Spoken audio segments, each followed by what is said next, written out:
Fala galera, vamos lá corrigir nossas 10 questões de ginecologia e obstetrícia, questões muito importantes que são a cara da prova da Paraíba. Vamos lá para a nossa primeira questão, que era uma questão falando sobre câncer do colo uterino. É um tema chave, um tema que vai estar em qualquer prova que vocês forem fazer, na prova da Paraíba não é diferente.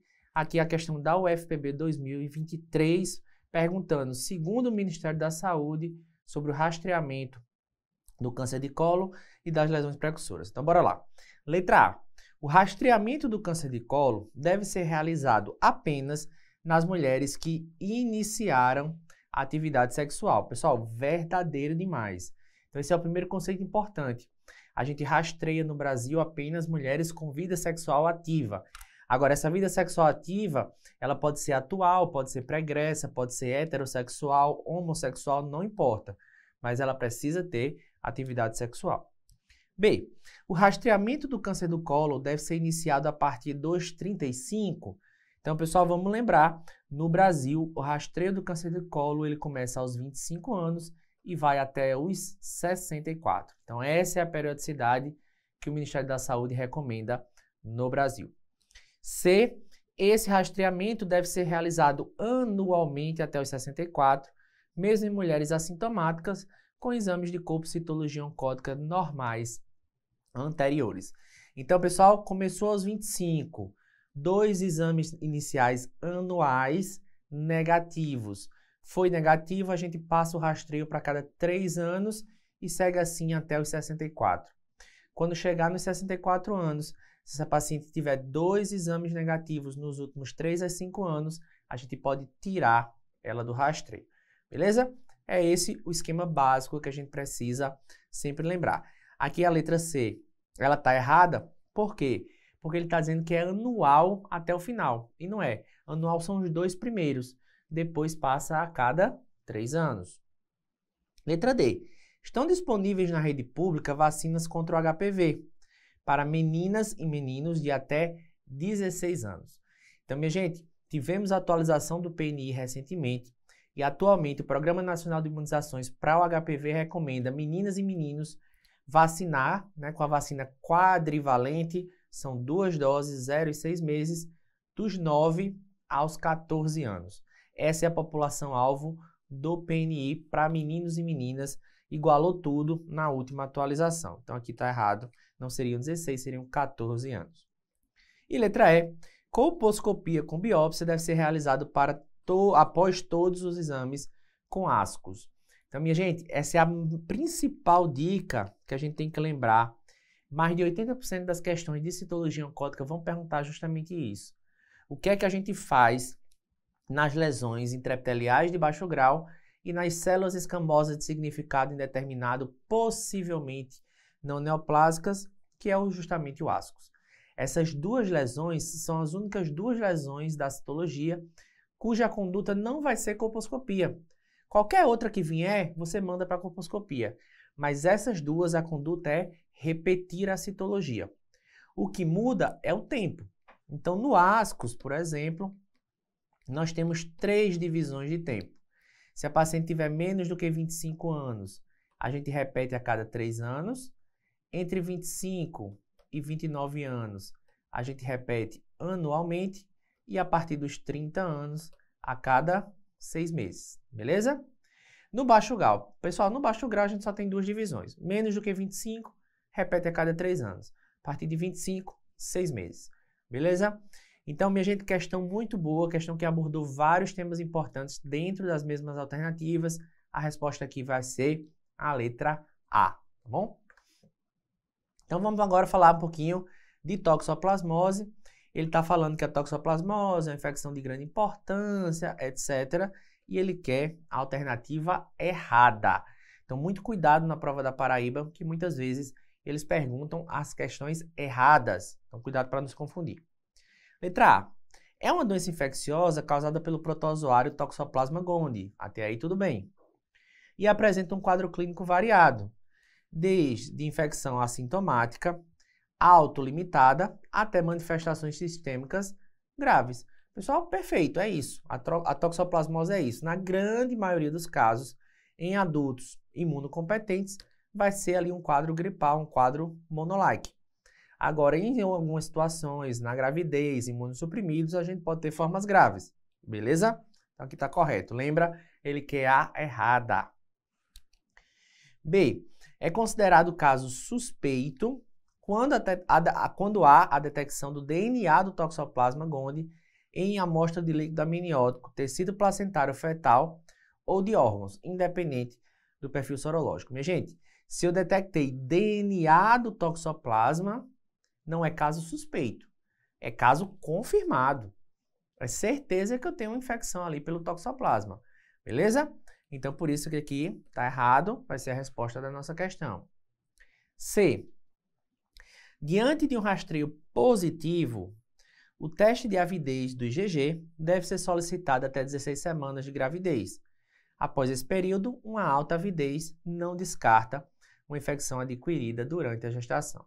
Então, pessoal, vamos lembrar o que é que a gente faz com o resultado das sorologias para toxoplasmose, tá? Então, vamos lá. A gente tem aqui, ó, o IgM e a gente tem aqui também o IgG, ok? Pessoal, temos 4 situações possíveis. Primeira delas é aquela situação onde ambas as sorologias são negativas, tanto IgG quanto IgM. A paciente é susceptível. Você vai seriar as sorologias a cada 2 ou 3 meses no pré-natal, você vai instituir medidas preventivas. Segunda situação é aquela situação onde só o IgG é positivo. Nessa situação, a paciente é imune, precisa fazer mais nada, só acompanhamento durante a gravidez, ok? Terceira situação é aquela onde só o IgM é positivo. Pessoal, aqui eu tenho 2 opções. Ou eu estou diante de um falso positivo, ou estou diante da infecção aguda. O que é que eu faço? Eu inicio a espiramicina, que é uma droga que não passa a barreira placentária, mas diminui a quantidade de parasitas maternos e, com isso, reduz o risco de transmissão vertical. Então, eu começo a espiramicina e vou repetir essa sorologia em 2 a 3 semanas. É o tempo que eu espero que a IgG positive. Se a IgG positivou, confirmou toxo agudo, vou manter meu tratamento. Se a IgG não positivou, era um falso positivo, suspendo tudo, tá bom? Última situação, que é uma das mais cobradas, é quando ambas as sorologias são positivas, tá?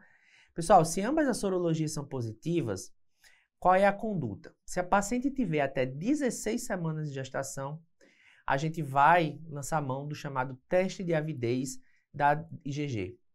Se a avidez é alta, essa infecção já ocorreu há muito tempo. Então, fora da gravidez, a gente suspende o tratamento. Agora, se a avidez vem baixa, essa infecção é recente, provavelmente dentro da gravidez eu vou conduzir como toxoplasmose aguda. Se a paciente já tem mais de 16 semanas, a avidez não vai conseguir diferenciar para a gente se a infecção foi dentro ou fora da gravidez. Então, não adianta mais pedir. É conduzir o caso como toxo na gestação, tá bom? Então, é justamente isso que a letra C está dizendo, que eu vou pedir avidez até 16 semanas de gestação. Depois disso, não adianta. Verdadeiro. D.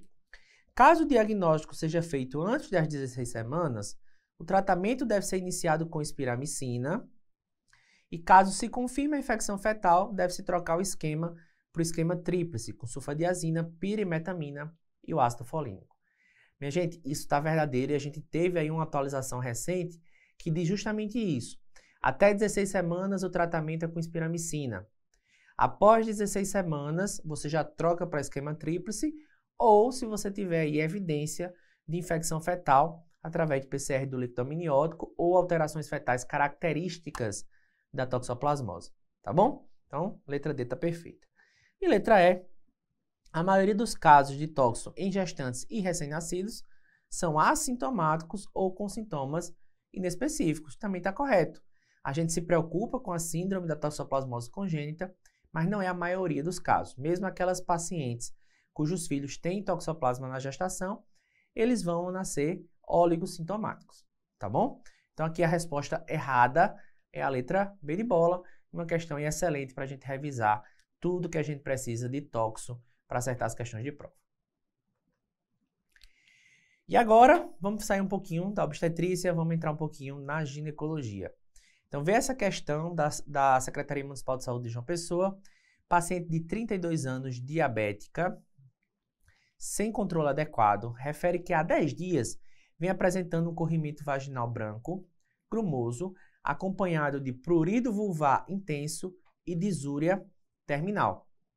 Ela tem uma hiperemia importante do introito vaginal, escoriações perineais, um corrimento branco em placas e hiperemia vaginal. Qual é o agente causador mais provável para essa vulvovaginite? Então, minha gente, a questão está descrevendo para a gente classicamente um quadro de candidíase vulvovaginal. Por quê? Começa com um fator de risco importantíssimo, né? Os principais fatores de risco para a candidíase, né? O uso de antibiótico recente, internação hospitalar prolongada, diabetes, imunossupressão, gravidez. Tá? Então, a paciente aí é uma diabética mal controlada. Ok. Qual é a característica do corrimento? O corrimento branco, grumoso, aderido às paredes vaginais, acompanhado de prurido. Esse prurido, essa irritação, essa inflamação vulvovaginal dá alguns sintomas, como disúria, o paciente vai coçar, vai ter escoriação, hiperemia vaginal, beleza? Então, um quadrozinho clássico, questão tranquila de candidíase vulvovaginal. Agora, vamos lembrar do diagnóstico diferencial.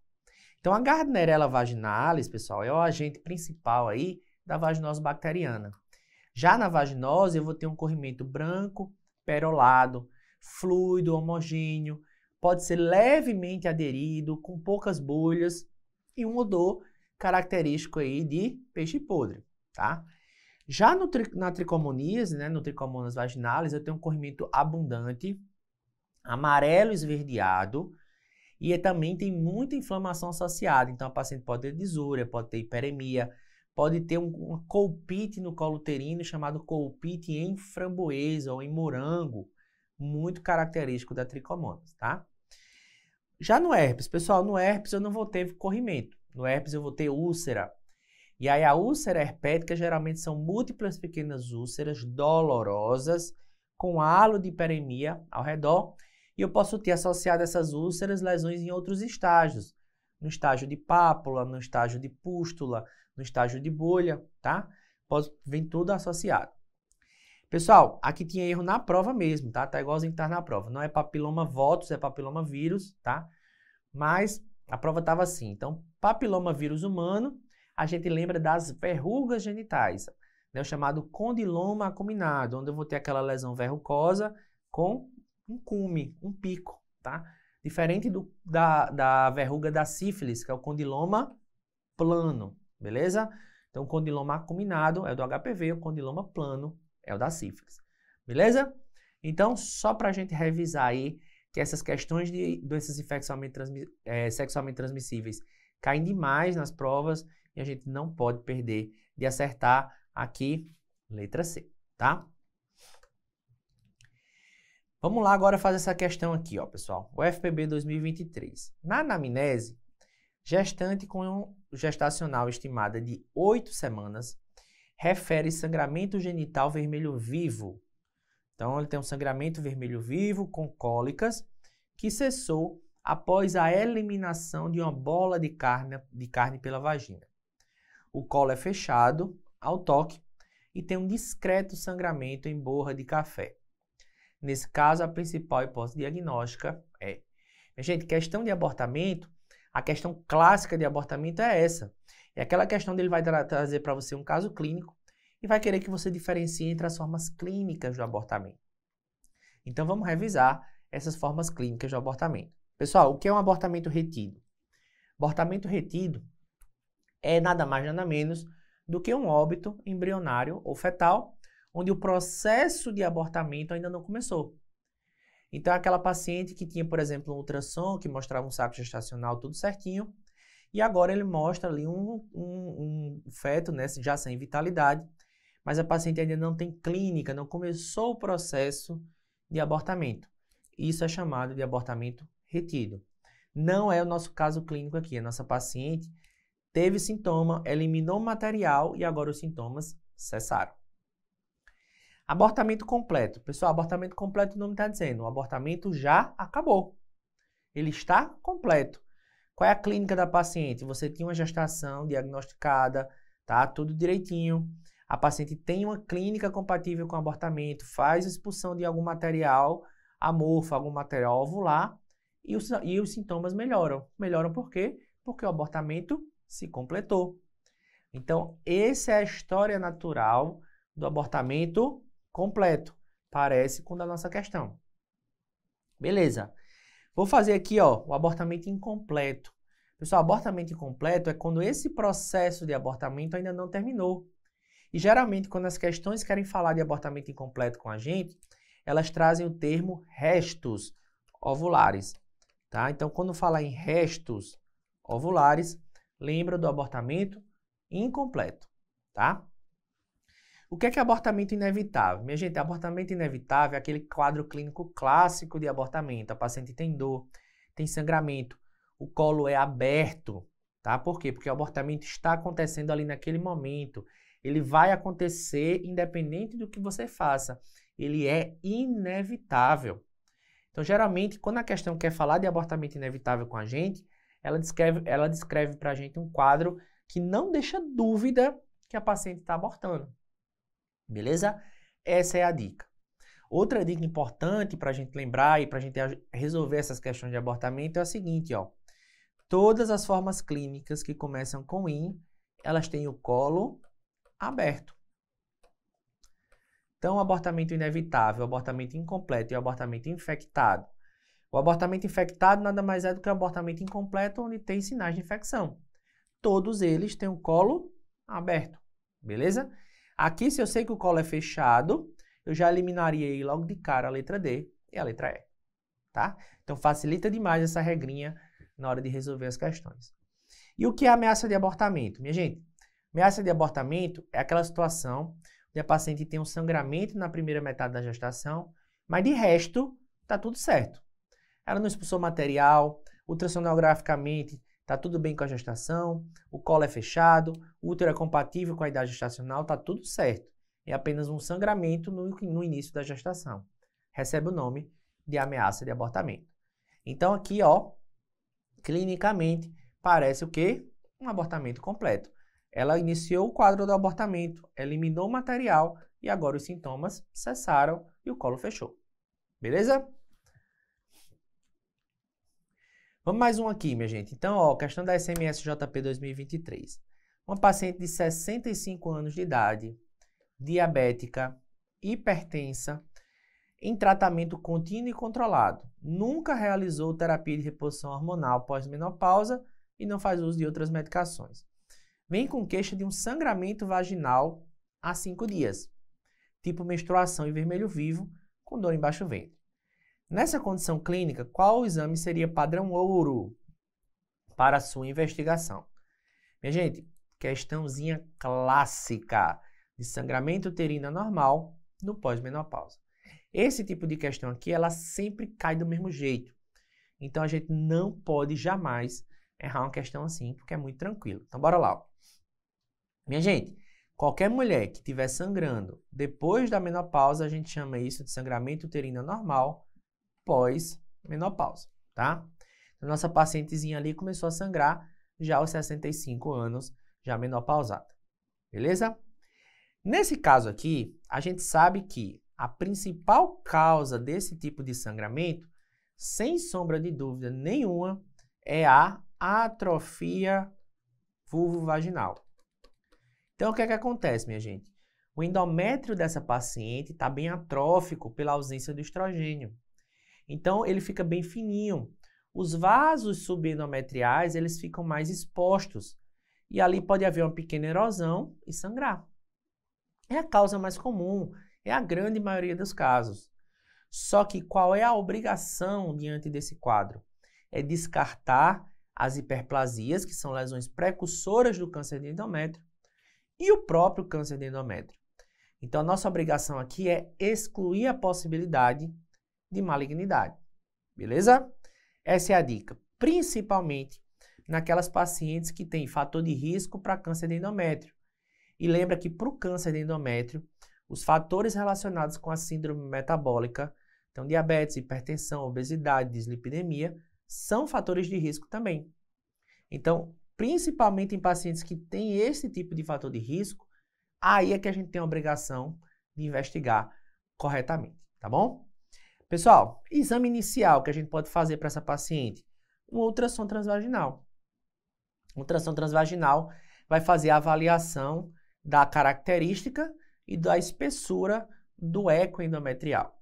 Se esse eco endometrial tiver maior do que 4 a 5 milímetros, tem um pouco de divergência na literatura, a gente tem um espessamento endometrial, fala mais a favor ainda das hiperplasias ou até do câncer de endométrio, beleza?